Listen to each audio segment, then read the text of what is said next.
Welcome to my channel. ఈరోజు మన recipe వచ్చేసండి సోరకాయ అప్పాలను అయితే ప్రిపేర్ చేసుకుందామండి. ఇది తిన్నా కొద్దికి తినాలనిపించేంత కమ్మగా టేస్ట్ అనేది చాలా బాగుంటుందండి. పిల్లలు కానీ పెద్దలు కానీ చాలా ఇష్టంగా తింటారు.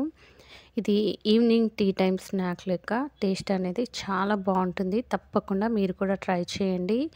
దీనికోసం ముందుగా ఇలా ఒక బౌల్ అనేది తీసుకొని ఇలా ఒక హాఫ్ కప్పు తురుముకున్న సోరకాయ అనేది యాడ్ చేసుకోవాలండి. ఇప్పుడు దీంట్లోనే సన్నగా తరుక్కున్న ఆనియన్ పీసెస్, అలాగే సన్నగా తరుక్కున్న పచ్చిమిర్చి కూడా యాడ్ చేసుకొని ఇప్పుడు మనం దీంట్లోనే ఒక 1 టేబుల్ స్పూన్ జీలకర్ర, అలాగే ఒక 4 to 5 టేబుల్ స్పూన్ శనగపప్పు అనేది నానబెట్టి తీసుకున్నానండి.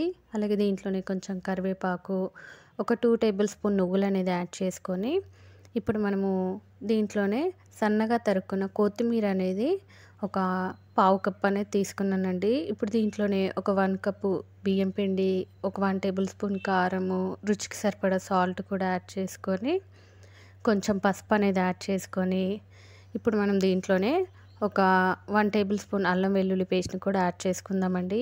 ఇప్పుడు ఇదంతా కలిసేలాగా ఇలా బాగా మిక్స్ చేసుకుంటూ వాటర్ అనేది కొంచెమే సరిపోతుందండి. వాటర్ కూడా కొంచెం కొంచెంగా యాడ్ చేసుకుంటూ ఇప్పుడు మనము ఇదైతే పిండి ముద్దలాగా అయితే ఇలా ప్రిపేర్ చేసుకోవాలండి. ఇలా ప్రిపేర్ చేసుకున్న దీన్ని ఇప్పుడు మనం ఇలా ఒక ఆయిల్ పేపర్ కానీ లేదా బటర్ పేపర్ కానీ తీసుకొని చిన్న చిన్న బాల్స్గా తీసుకొని ఇలాగా అప్పాల్లాగా అయితే ఒత్తుకోవాలండి. చూడండి, మిగతా వాటిని కూడా సేమ్ ఇదే విధంగా అప్పాల్లాగా ఒత్తుకొని ఈలోపు నేను ముందుగానే ఆయిల్లో డీప్ ఫ్రైకి సరిపడా ఆయిల్ అనేది వేడి చేసి తీసుకున్నానండి. ఇలా తీసుకున్న ఆయిల్లో మనం ఒత్తుకున్న అప్పాలు అనేది యాడ్ చేసి ఒకవైపు వేగాక ఇంకోవైపు ఇలా టర్న్ చేసుకొని ఇంకోవైపు కూడా ఇలా చక్కగా క్రిస్పీగా అనేది అప్పాలు అనేది వేయించుకోవాలండి. మన సొరకాయ అప్పాలైతే రెడీ అయిపోయండి. ఆయిల్లోంచి అయితే తీసేసుకుందామండి. మిగతా వాటిని కూడా సేమ్ ఇదే విధంగా నేను ఆయిల్లో డీప్ ఫ్రై అనేది చేసి తీసుకున్నానండి. మన సొరకాయ అప్పాలు అయితే రెడీ అయిపోయండి. ఎంతో టేస్టీ అయిన హెల్తీ మన సొరకాయ అప్పాలు అనేది రెడీ అయిపోయండి. పైన క్రిస్పీగా, లోపల కొంచెం కొంచెంగా సాఫ్ట్గా, మధ్యలో శనగపప్పు తగులుతూ కారం కారంగా తిన్నా కొద్దీ తినాలనిపించే కమ్మటి రుచితో మన సొరకాయ అప్పాలు అయితే రెడీ అయిపోయండి.